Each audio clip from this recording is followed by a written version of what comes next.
Welcome to my YouTube channel, Cancer. My name is Teri Hunter. I'm an intuitive astrologer, and I'm here today to talk about your January 2024 monthly horoscope. This horoscope is applicable for and based on Cancer rising. It's also applicable for Cancer moon, Cancer sun, and if you have a stellium, which is 3 or more personal planets in any one sign or house, this is also applicable to you. But the house structure that I talk about will be based on Cancer rising. This is also based on the Pacific time zone. So if you are not in that time zone, please adjust for your location. The year starts with Mercury turning direct at approximately 7:15 p.m. I've got this chart up based on 12 p.m. and I'm going to probably pretty much stick to the 12 p.m. time. But here we see Mercury is still retrograde in Sagittarius, and we see it is stationing. It will go direct, as I said, 7:15 p.m. and eventually come and start to meet Mars. Mars is currently on the galactic center. The galactic center is a point in the universe where we are able to access the quantum fields, to be able to get in connection with, whether you do that in meditation or you do that through, getting in the zone in some way. Some people do that physically. This is a point that allows us access to information, to downloads, to divine solutions when we connect with spirit. So as Mercury has been retrograding, it has already reached this point twice actually. When it was going direct, Mercury moved into Capricorn, and then Mercury went retrograde December 13th in 2023.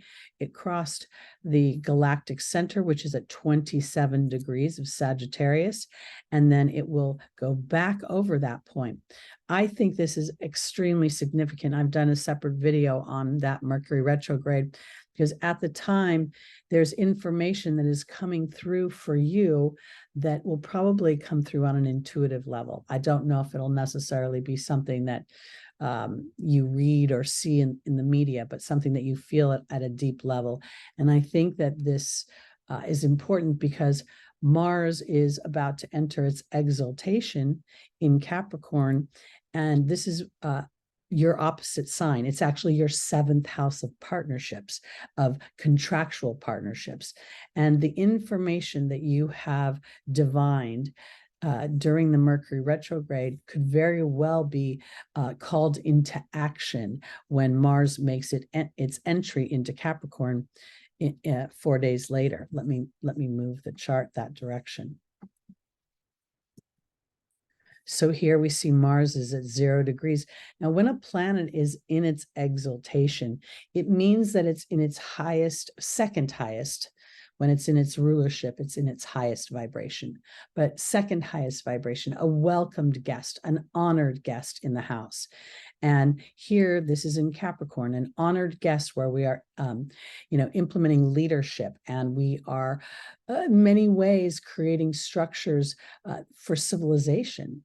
Saturn rules Capricorn. Saturn ruled the Golden Age, brought us tools for agriculture, etc. So I think here, while Saturn can represent rules and boundaries and limitations, I think this is where there is a balance coming in. The information that was garnished in the Mercury retrograde, I'm now feeling brave, pioneering, and willing to take, an even pace into starting to build the structures for that endeavor. Whatever you've garnished here. Your Sagittarius is your 6th house. So this very well could have something to do with how you are of service. It could have something to do with your own personal health. It could have something to do with how you handle stress.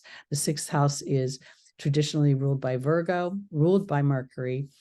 And it's a house where there's a lot of mental process, analyzing things, assessing things, determining how to fix things. So here, whatever you have garnished through that energy, the Sagittarian energy, the connection of that Mercury retrograde to the divine, now you're going to put that into some sort of action. And I think that's a very powerful opportunity because we see Mars making a sextile here to Saturn. A sextile is a favorable aspect. We also see Mars in a growing trine with Jupiter in Taurus. So this is where expansion can take place, where some of the beliefs, Sagittarius is ruled by Jupiter. So you might have divined, or divined is a weird word to say. You know, I feel like sometimes as my mind is rolling on, I have this thought and it feels like it's been inspired by something else. And it's a thought that initially requires me to decide whether or not I believe I can actually achieve whatever that inspiration is. Because Jupiter rules the connection to the angelic realm, but it also rules my belief system, my philosophical belief system. It rules business and commerce and marketing and publishing. It rules money. It rules religion and religious beliefs, and it rules the Supreme Court. So here, this is some sort of shift in, you've garnished some information that is giving you an opportunity, Cancer rising, to feel expansion, to change your belief system in a way that supports your personal endeavors. Jupiter's now at 5 degrees, which is the Leo degree, the degree of your own personal pleasure. And I think that as we move forward, humanity is starting to realize that, working for the weekend is not really satisfying us. And it's creating this underbelly of tension and anger and anxiety, which is acting out in many unpleasant ways around the globe. So here now, as Mars moves into Capricorn, which is going to be your 7th house, again, of partnerships, that's marriage partnerships, it's committed relationships that have a contract between them. So when you go to work for somebody, whether you actually sign a contract, you have the employer-employee contract. So this is about being brave and addressing maybe some fears you have or places you have limited yourself. Saturn is in Pisces, wanting to put some structure into your hopes. I say hopes, but it's a very, Pisces is a very dreamy sign. It's a very creative sign. It's a very spiritual sign. It's also a sign that wants to escape. With Saturn in this sign, Saturn's not allowing for escape. Saturn is wanting to remove any fogs, confusions, deceptions, illusions in order to allow you to step up to your highest vibration and enjoy your own co-creations. We also see Mars making a trine aspect to his little sister Eris here. And Eris has been traveling through Aries for quite some time. She represents sort of this standing up for the underdog, for what she believes in, and she's willing to go to battle for it. And here she's at that 24th degree, which is the Piscean degree. So very much, I think this is an opportunity for you, Cancer rising, Cancer moon, Cancer sun, or Cancer stelliums, to self-nurture, to foster and to create a better relationship with your inner knowing, your inner child. I think this will be sort of a staple or a more stable platform as you endeavor things that are requiring you to be brave here. Mars moving into Capricorn. Let's look now at the 11th. I think that's another significant day. Take us off the Mars energy. We have that day, there will be a new moon. We see, let me get to, I'm actually going to change the time. The new moon will be in Capricorn, and it will be at 3:57 a.m. in Los Angeles. So we see this, and I think this is significant because it's the first of at least 2 new moons that is at the transformational Scorpion degree. So here we have an opportunity to really plant seeds for the things that you want to experience. Again, this particular chart is moving on its own because it's just the chart of the day. But as a Cancer rising, Capricorn is going to be your 7th house.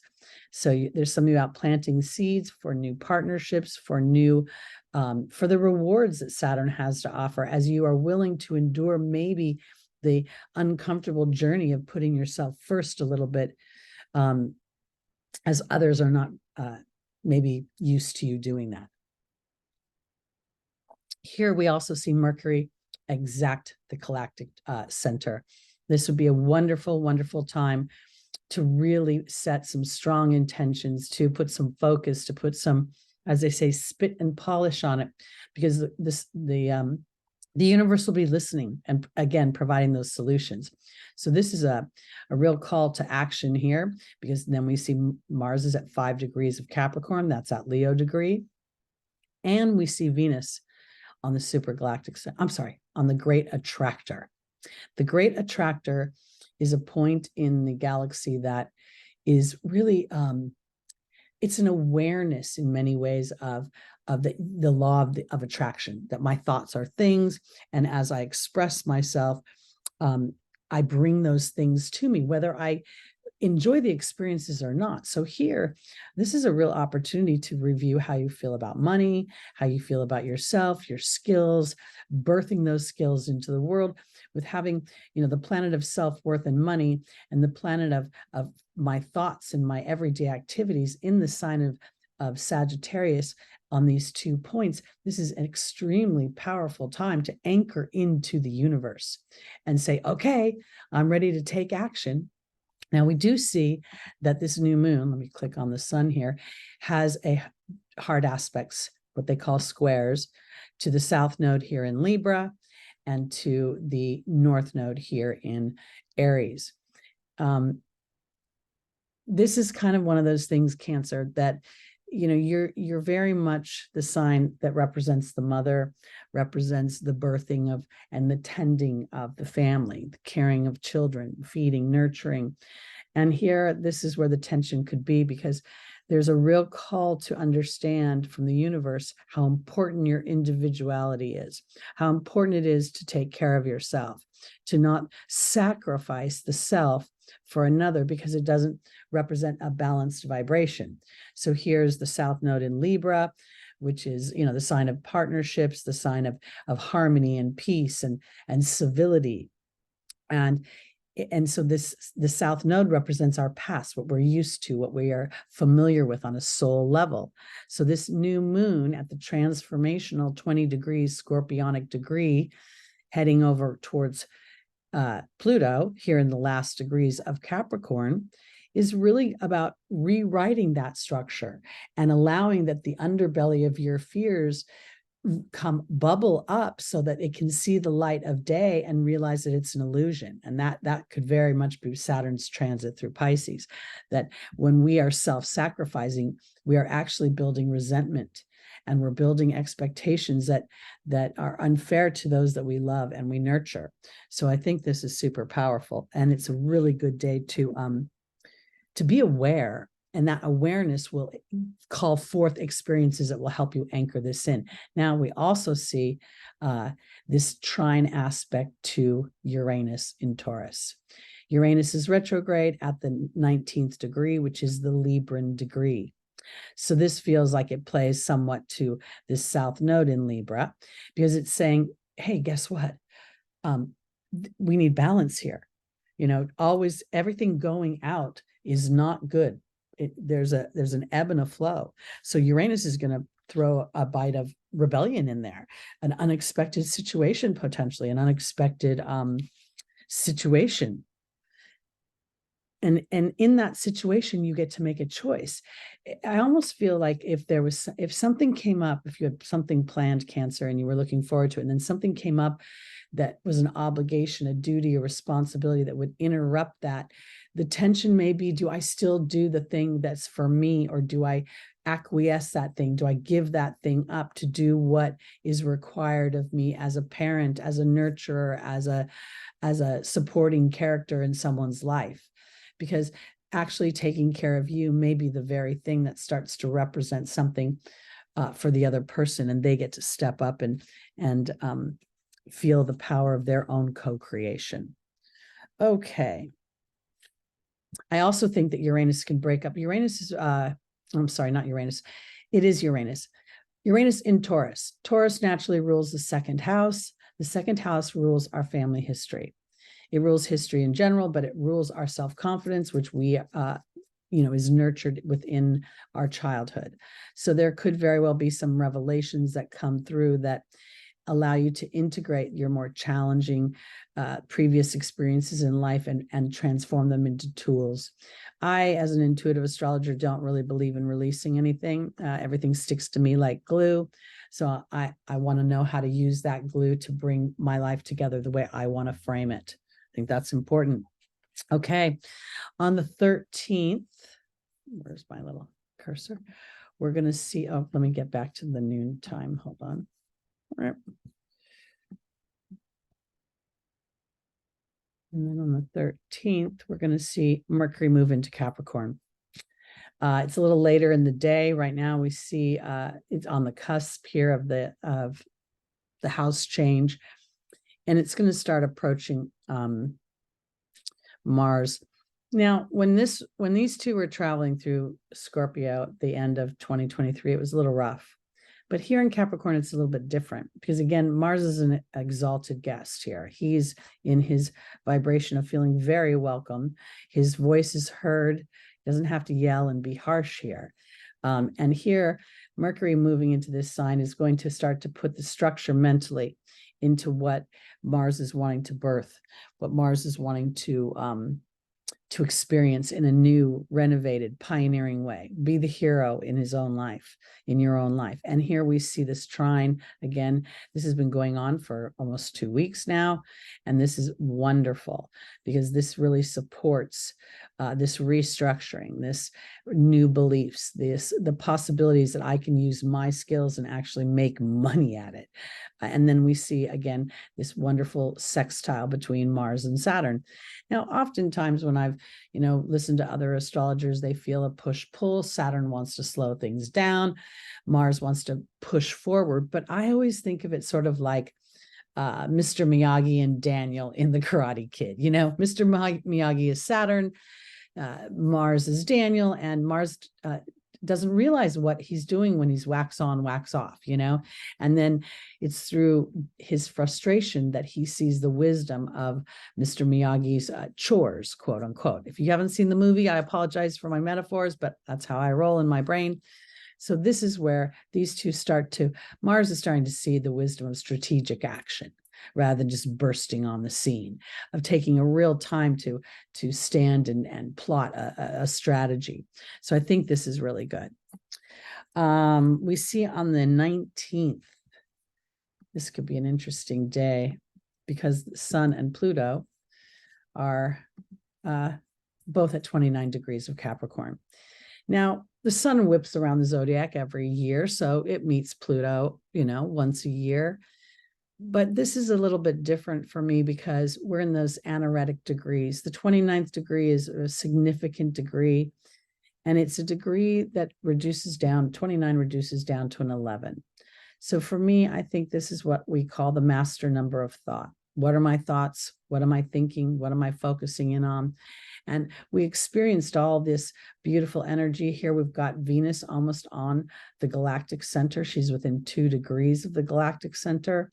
And Cancer, if you have any planets in your natal chart that are within 27 degrees of Sagittarius, that would be significant for you because that means you were born with a planet on the galactic center, an ability to access information when you take time to connect. Because this is about taking time to connect. This is about an awareness. Pluto, Pluto is a malefic because Pluto breaks up human structure that is out of balance and the lies that we tell ourselves, the alignments we've made that disempower us. So here in Capricorn, we might see this on a world stage, leaders, governments, things that are being renovated, or maybe even potentially leaders, it's time to step down, move aside. Maybe they get voted out of office after they've been there a long time. So many possibilities. But I do think that something will be illuminated about how we perceive leadership, how we perceive those that counsel us and give us our information. I want to put it that way. Okay, and then on the 20th, the Sun moves into Aquarius.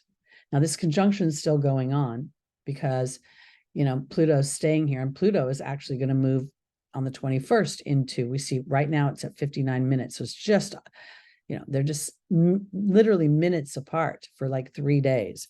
So this move into the sign of revolution. And here, in your Aquarius is your 8th house. So that means to me that wherever people have exerted power and control, wherever you've had fears or felt repressed in some way, or in some ways, you could be the other side of it, where you're, the person who feels that they need to control everything.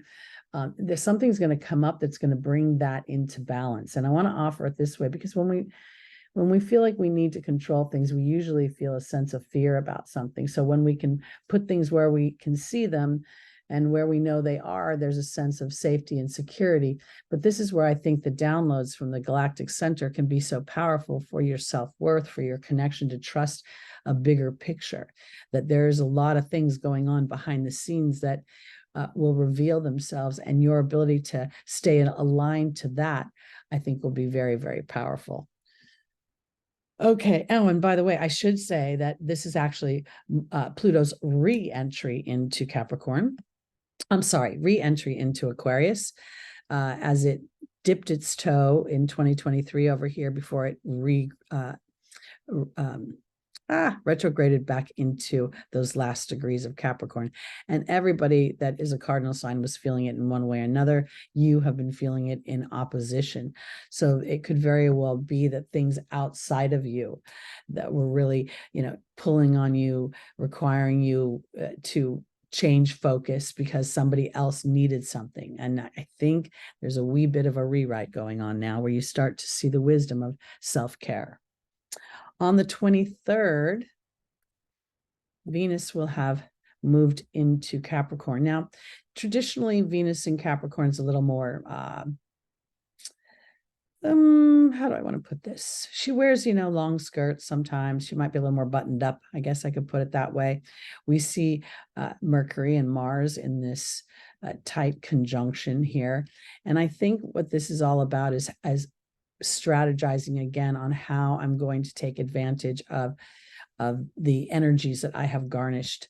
I want to also mention that with Venus moving into Capricorn, there could be a focus on resources, money, money in the bank.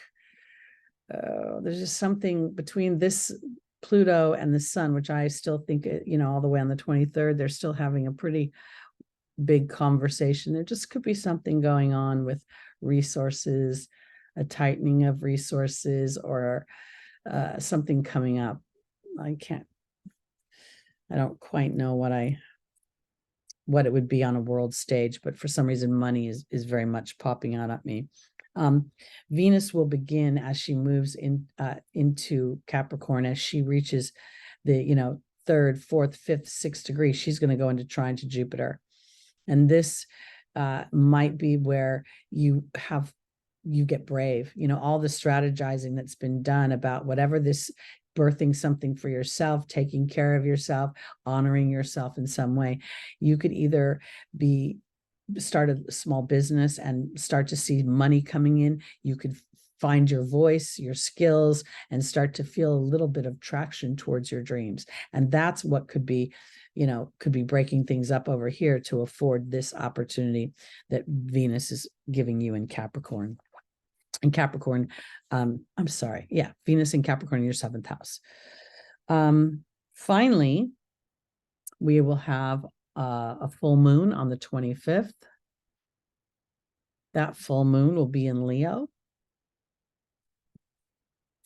And let me get the time, because it's at that 5th degree, which is the Leo degree, which I think gives it an extra punch.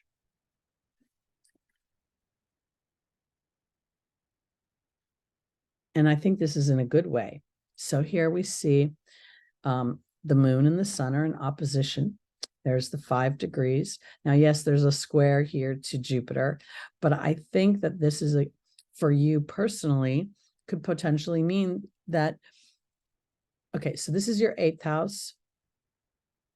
And this 8th house, I'm mixing myself up right now, but I want to offer it this way, Cancer. Thank you for bearing with me. The opposition feels very much as if there could be a second thought about, am I able to juggle my family responsibilities, my contractual responsibilities, and take care of myself at the same time? And when I say take care of myself, if you're just going out and getting your nails done, but you're worried the whole time you're getting your nails done, or you're going to play golf and you're feeling guilty about not taking care of something else, then you're not really taking care of yourself. You're in an activity. So it's about the joy of it. It's about the fun of it. It's about the being present in the moment and saying, yes, this is replenishing me and this is refueling me. This is what I think January is about for my Cancers. I think that having so much strong activity in the house of your partnerships is calling forth a partnership with yourself that then supports the partnership you have with others. Let me go to the 27th.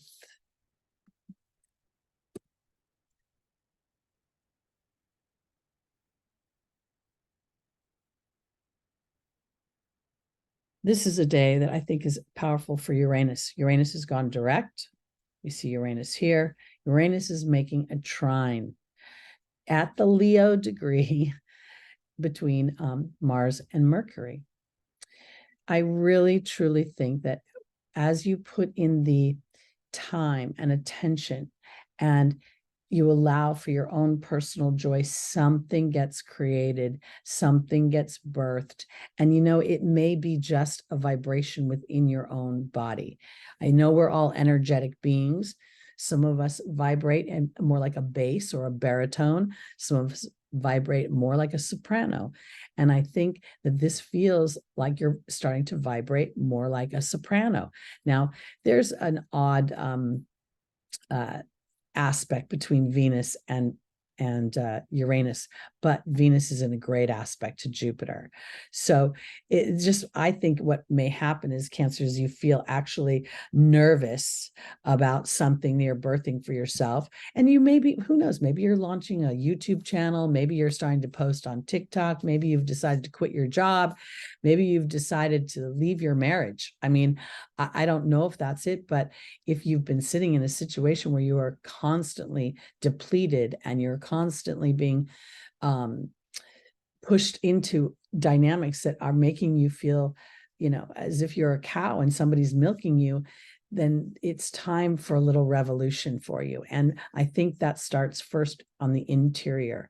How do I feel about this? How important am I to myself? Am I representing what I would want for others around me that I love to be? For instance, if you were a mother and you had a daughter, would you be representing the type of woman that you want her to be? Adventurous, brave, self-caring.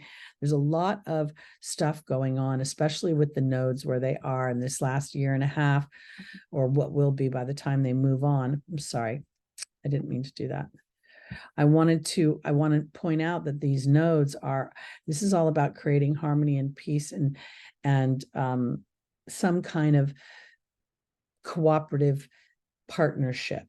And this is the South Node, which we are experiencing an awareness of the partnerships that we have made that are in some ways not empowering us, because what we're stretching for is this sense of self that allows us to birth a version of ourselves that is not to the exclusion of the people we love, but rather supports them in a more empowering and co-creative way.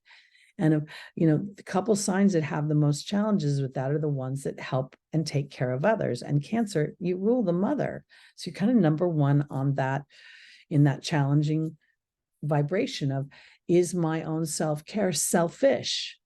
And I want to tell you, it is not. It is selfless, because you're teaching and guiding through experience others that when they support what they want, that the universe starts to support those endeavors and bringing in the resources, meaning the money, the people, the situations that will support your dreams to come true. So this is a powerful month for strategizing, coming into an awareness and not villainizing your history, but rather using it as a platform or a foundation to support moving forward. And that can best be served by understanding that when I feel a certain way, when my gut tells me something, maybe I pause for a minute, I get an impression of something, and then I say, am I reading this right, Spirit? And Spirit brings in an experience that supports that through a sign or an omen. Okay, that's it for my Cancer rising, moon, sun, and stelliums. If you would like to book a reading with me, I am available. I'm doing both angel readings as well as astrology work. I can do past lives, natal charts, transit charts, synergy charts. And if you would like to, please join me on Sunday mornings live at 11 a.m. Pacific time. That's where we do readings each week to get the angel's advice for traversing the transits ahead, the week ahead. All right, Cancer, Happy New Year. We'll see you in February. Bye-bye.